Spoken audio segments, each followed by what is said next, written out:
Hi everybody, as I said, I think it was when I reviewed Day of Atonement that whenever I get bored or don't have anything to do, that I'll just review random movies.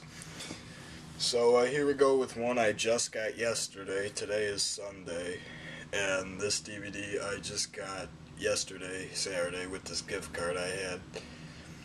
This was $5. I really did not know anything about this movie. I just figured it sounded interesting by the plot, so I just bought it.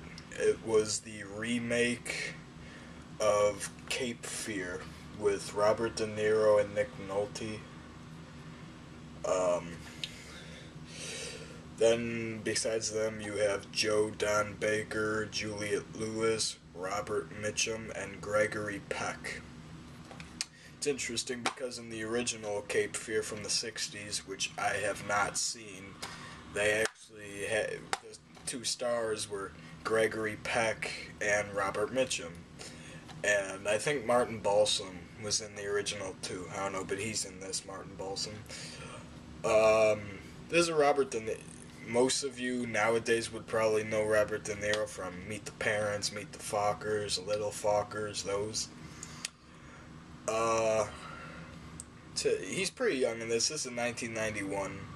He's pretty young in this. You can't really see him on the cover well, you can, but it's not really that big of a picture.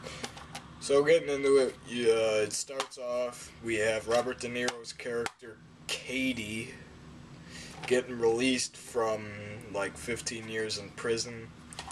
Now, what they say he went to prison for, the reason he's in prison changes throughout the movie. Like, sometimes they say they sent him away for battery, and other times they say he raped a girl, and it's never really too clear which one they chose. So Robert De Niro, he gets out of prison, and he wants revenge on his lawyer, Nick Nolte, because Nick Nolte knew that this man was guilty, so he did something in the trial. He covered up some of the evidence that could have kept Robert De Niro safe, but Nick Nolte knew he was guilty, so he hid it, so Robert De Niro would go to prison, if I'm explaining that right. So pretty much, when he's out of prison, Nick Nolte's in his car, and Robert De Niro grabs the keys out of his hand. He's like standing over the window.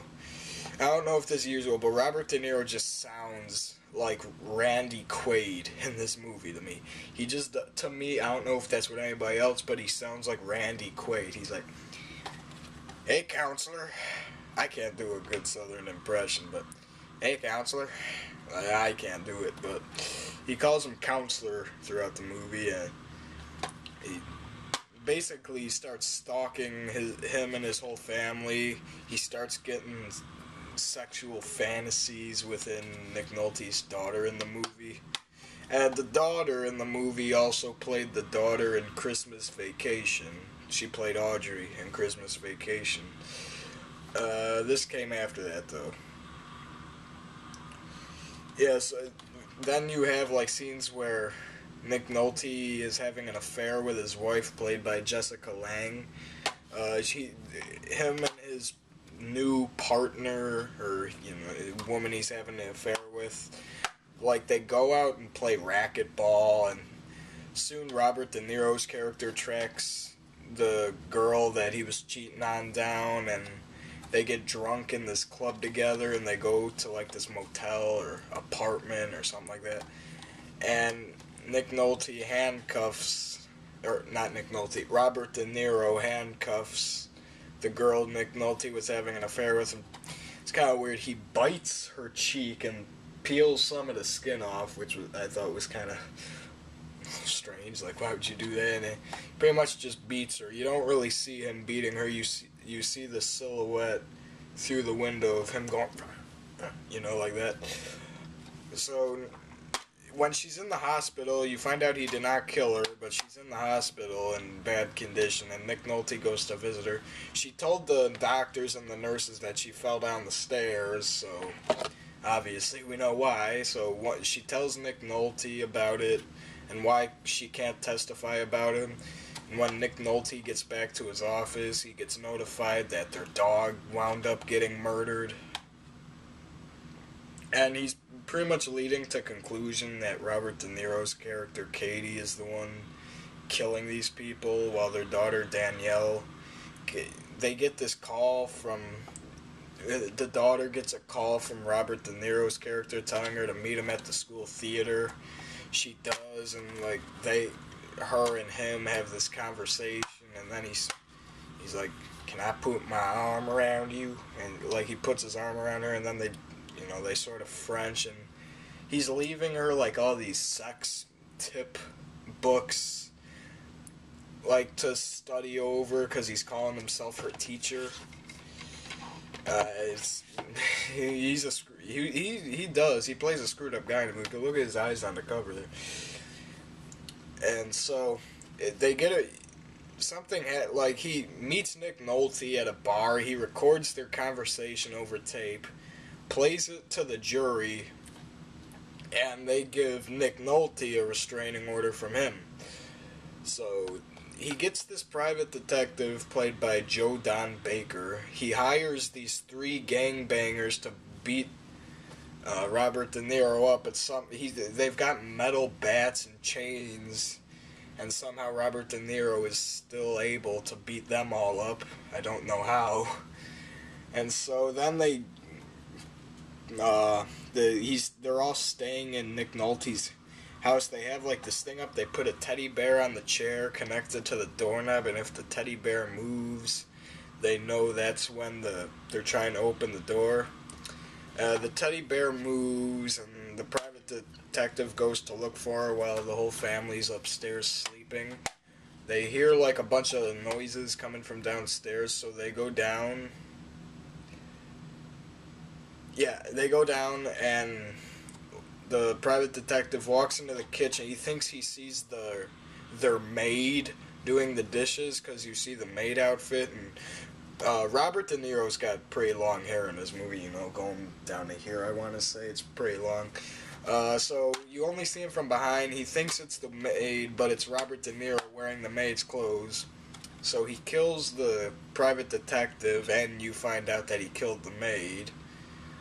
Then Nick Nolte slips in a big puddle of blood that was on the kitchen floor, which was okay.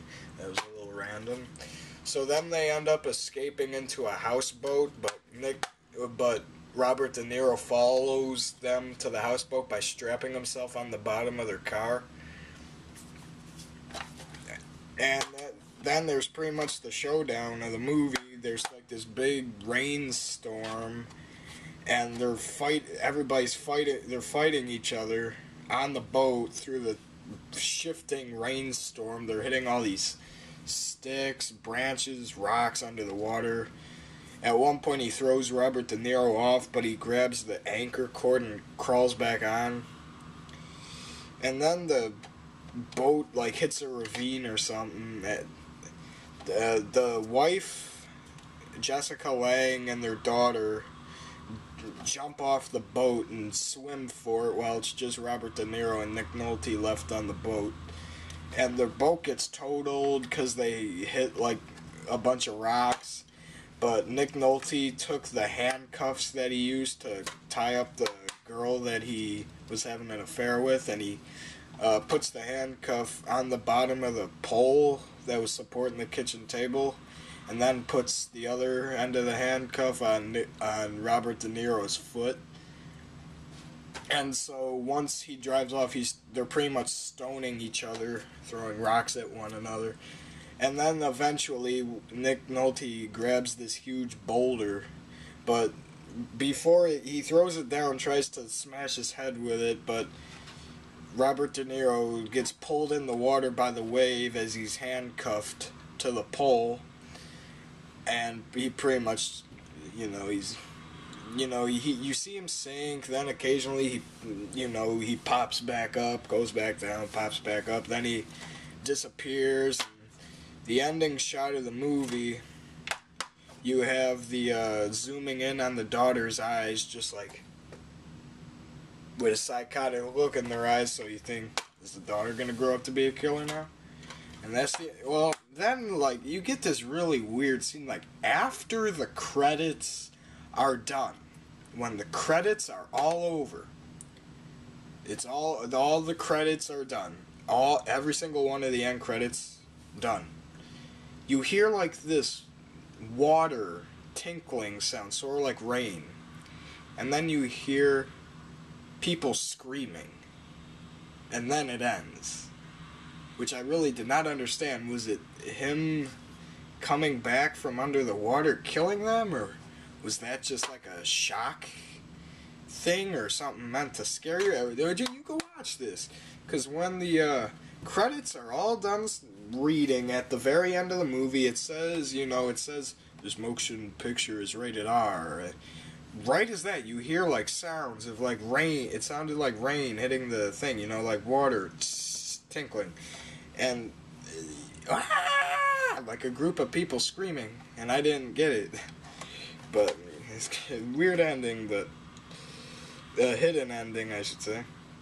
So I know they made a Simpsons episode, an entire Simpsons episode spoofing this movie. Like Bart was playing the role of Nick Nolte, and they had Sideshow Bob playing Robert De Niro's role. They spoofed it, like he kept walking into all those rakes. He's like, "Can you sing the HMS Pinafore?" He's like, it was weird. It was a cheesy episode. It even used the exact same music, and it's like, dun dun dun, na na na, sort of like that. Okay, I've not seen the original one with Robert Mitchum and Gregory Peck. Gregory Peck only appears for like a minute. He plays Robert De Niro's defendant in one scene, and then Robert Mitchum's like the police lieutenant, I want to say. Robert Mitchum's pretty old in this movie. Robert Mitchum, I looked him up, he died in 1997, and this was 1991, so this is 6 years before he died. Cape Fear, this is a good movie, I liked it. I know, for some people, I know it's pretty creepy at some points. I personally did not get creeped out by it, because I really don't get creeped out by too many movies. If you're like, don't like horror movies that much, this is not, it starts out, it's not really too violent, you get a couple scenes, but then when it gets to the end, it's pretty violent. Like, it's a lot of violent scenes between Robert De Niro and Nick Nolte and his family. It gets pretty bloody towards the ending. It's a pretty long movie. It's 2 hours and 8 minutes, so 128 minutes. Yeah, that's pretty much the movie. I like it. I would recommend this to any horror fan. I'm assuming the original's just like it, so. But Martin Scorsese directed this. This is a recommended movie. It's pretty good. Any horror fan, you should watch this. It's pretty intense. It's a pretty intense movie at a lot of points in it. So, Cape Fear, I give this one, out of 5, I'd give it a 4. Out of 10, I'd give it an 8. Cape Fear, everybody. Check it out. It's a good movie. I know there's a collector's edition of it out, It says collector's edition at the top and bottom of the case, but I don't have that one. And still, I don't get that ending, though. Like, I don't know. Alright, so Cape Fear, check it out.